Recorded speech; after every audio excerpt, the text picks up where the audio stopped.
Revision everything में एक बार फिर से आप लोगों का बहुत बहुत स्वागत है। तो कैसे हैं आप लोग? आई होप आप सब बहुत ही अच्छे होंगे। देखिए, इसके पहले हिस्ट्री में हमने स्वराज पार्टी और असहयोग आंदोलन के बारे में पढ़ा था। तो आज हम देखेंगे साइमन कमीशन, वो क्या था, क्यों गठन किया गया था, उसकी क्या क्या रिपोर्ट आई थी। ठीक है, तो देखिए इसका गठन क्यों हुआ था। 1919 के भारत शासन अधिनियम में कहा गया था कि अधिनियम पारित होने के 10 वर्ष बाद संवैधानिक आयोग की नियुक्ति की जाएगी, जो यह जांच करेगी कि भारत में उत्तरदायी शासन की दिशा में कहां तक प्रगति करने की स्थिति में है। तो देखिए 1919 में भारत शासन अधिनियम आया था। इसमें कहा गया था कि भारत को इस लायक बनाया जाए कि यहाँ पे चुनाव करा के यहाँ पे एक जिम्मेदार सरकार दे दी जाए। और उसमें ये भी कहा गया था कि आने वाले 10 साल बाद यानी 1929 में एक वैधानिक आयोग बनेगा, जो ये देखेगा कि जो भारत शासन अधिनियम 1919 है वो अपना काम पूरी तरीके से किया है कि नहीं है।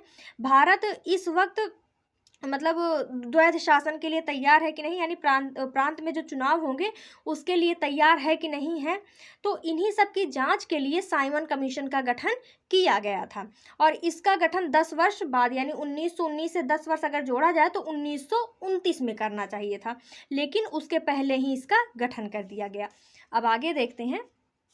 आयोग की नियुक्ति 10 वर्ष बाद की जानी चाहिए थी, लेकिन ब्रिटेन की तत्कालीन कंजर्वेटिव सरकार ने 2 वर्ष पूर्व ही साइमन कमीशन यानी 8 नवंबर 1927 को कर दी, क्योंकि उसे आशंका थी कि 2 वर्ष बाद लेबर पार्टी की सरकार भारत समर्थक सदस्यों वाले वैधानिक आयोग की नियुक्ति कर सकता है।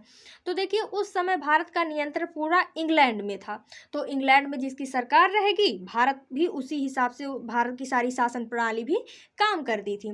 तो जब 1927 में साइमन कमीशन का गठन हुआ तो उस समय कंजर्वेटिव पार्टी की सरकार थी और गठन तो 1929 में करना था, लेकिन कंजर्वेटिव सरकार ने 1927 में यानी 2 साल पहले ही कर दिया, क्योंकि अगर उसे लगता था कि हमारी जो विपक्षी पार्टी है यानी लेबर पार्टी अगली बार वो चुनाव जीत जाएगी, और अगर लेबर पार्टी चुनाव जीत जाती तो वो जो जिस आयोग का गठन करती, जिस कमीशन का गठन करती, वो भारत के समर्थक सदस्यों वाला होता। इसीलिए इसने 2 साल पहले ही इसका गठन कर दिया। भारत के राज्य सचिव बर्किनहेड ने 1927 को साइमन कमीशन का गठन करवाया।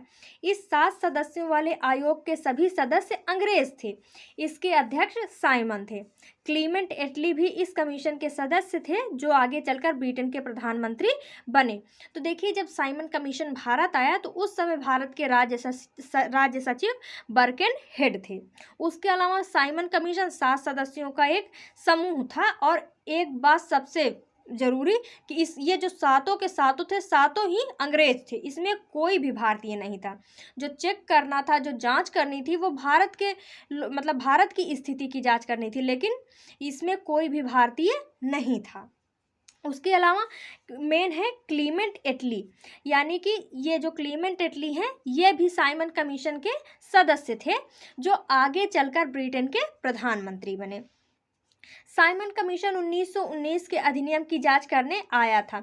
इसका मूल नाम भारतीय वैधानिक आयोग था। यानी देखिए साइमन इस कमीशन का हेड था, इसलिए इसको साइमन कमीशन बोला गया।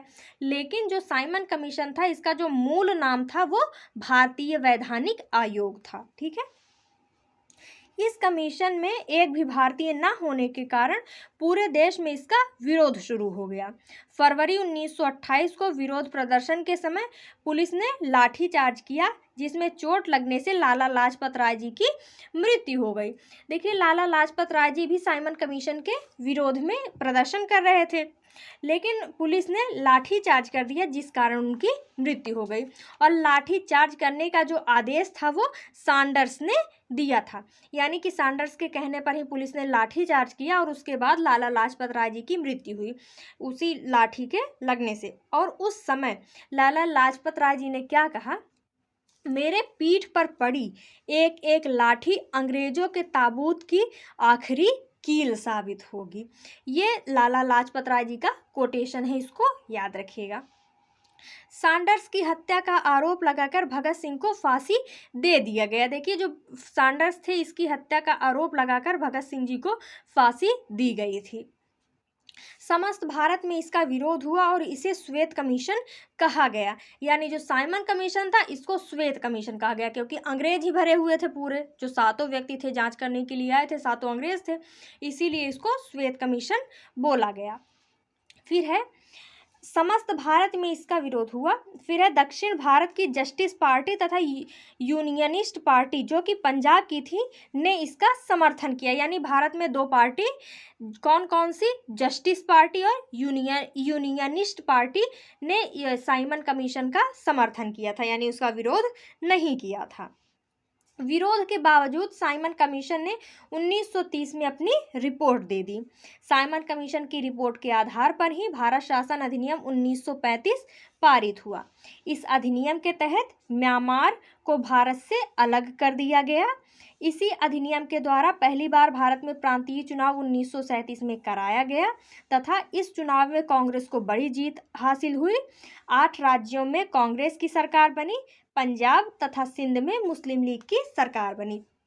तो देखिए साइमन कमीशन का भले ही विरोध हुआ, लेकिन साइमन कमीशन ने 1930 में अपनी रिपोर्ट सौंप दी और इसी रिपोर्ट के तहत भारत शासन अधिनियम 1935 पारित हुआ। और भारत शासन अधिनियम 1935 बहुत ही महत्वपूर्ण है, इसको याद रखिएगा, क्योंकि ऐसा कहा जाता है कि हमारा जो वर्तमान भारतीय संविधान है इसका लगभग 2/3 भाग भारत शासन अधिनियम 1935 से ही लिया गया है। उसके अलावा जो म्यांमार है, म्यांमार पहले भारत का ही हिस्सा था, भारत शासन अधिनियम 1935 द्वारा भारत से अलग हुआ। उसके अलावा 1935 के द्वारा ही पहली बार प्रांतीय चुनाव 1937 में कराए गए, तो इसको भी याद रखिएगा। फिर अब आगे है नेहरू रिपोर्ट। साइमन कमीशन के विरोध के कारण भारत के राज्य सचिव बर्केनहेड ने भारतीयों को यह चुनौती दी कि यदि सर्वसहमति से वो अपना कानून बना लेंगे तो मैं उसे ब्रिटेन में पारित करवा लूँगा। इस चुनौती को स्वीकार करते हुए मोतीलाल नेहरू ने रिपोर्ट तैयार किया, जिसका मुख्य उद्देश्य स्वायत्त राज्य की स्थापना था, किंतु मुस्लिम लीग ने इसे स्वीकार नहीं किया, जिस कारण नेहरू रिपोर्ट पारित नहीं हो सका।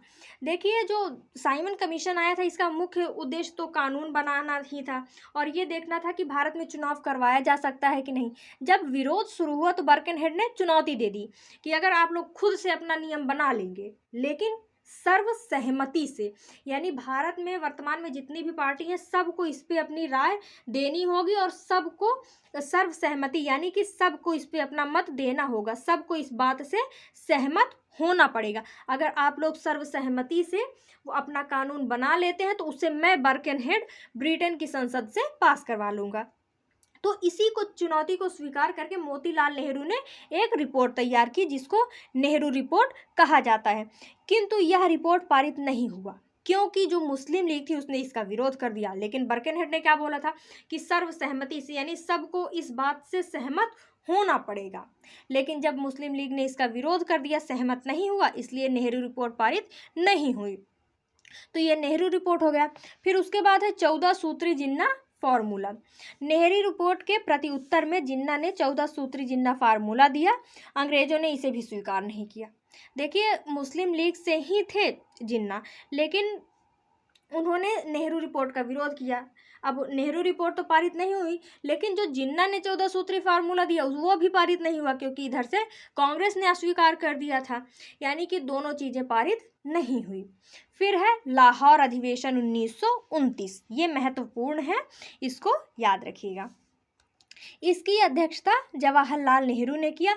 इसमें पूर्ण स्वराज का प्रस्ताव पारित किया गया था। ये बहुत ही महत्वपूर्ण है क्योंकि ये पूछा जाता है कि बताइए पूर्ण स्वराज का जो प्रस्ताव था वो कब पारित हुआ या किस अधिवेशन में पारित हुआ। तो लाहौर अधिवेशन 1929, इसको याद रखिएगा। साथ ही यह निर्णय लिया गया कि हर साल 26 जनवरी को स्वाधीनता दिवस के रूप में मनाया जाएगा।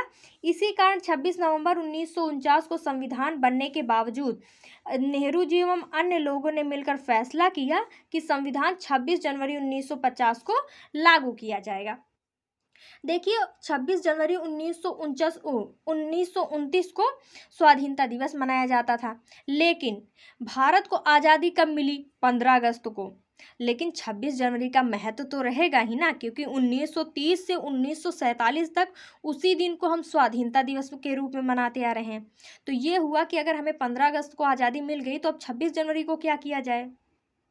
तो क्या हुआ कि जब 26 नवंबर को 1949 को हमारा संविधान बन गया था, और लागू भी 26 नवंबर को ही करना चाहिए था, लेकिन 26 जनवरी को एक महत्वपूर्ण दिवस के रूप में हमें जारी रखना था।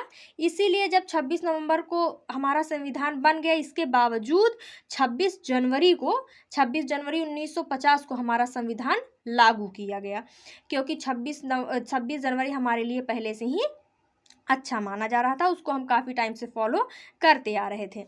इसी अधिवेशन में लाहौर में रावी नदी के तट पर मध्य रात्रि को जवाहरलाल नेहरू ने तिरंगा लहराया और कहा कि मध्य रात्रि को जब पूरी दुनिया सो रही थी तो भारत अपनी स्वाधीनता की नींव रख रहा था। तो ये था लाहौर अधिवेशन। महत्वपूर्ण बात क्या है, पूर्ण स्वराज की मांग की गई। 26 जनवरी को स्वाधीनता दिवस मनाया जाने लगा, इसी टाइम से 26 जनवरी 1949 से, मतलब 26 जनवरी 1930 से। उसके अलावा लाहौर अधिवेशन तक जो भारतीय राष्ट्रीय कांग्रेस था उसका जो अधिवेशन होता था वो दिसंबर में होता था, लेकिन 1930 से ये अधिवेशन जनवरी में शिफ्ट हो गया। ठीक है, तो आई होप कि आपको ये सब समझ में आया होगा। मिलते हैं नेक्स्ट वीडियो में। Thank you.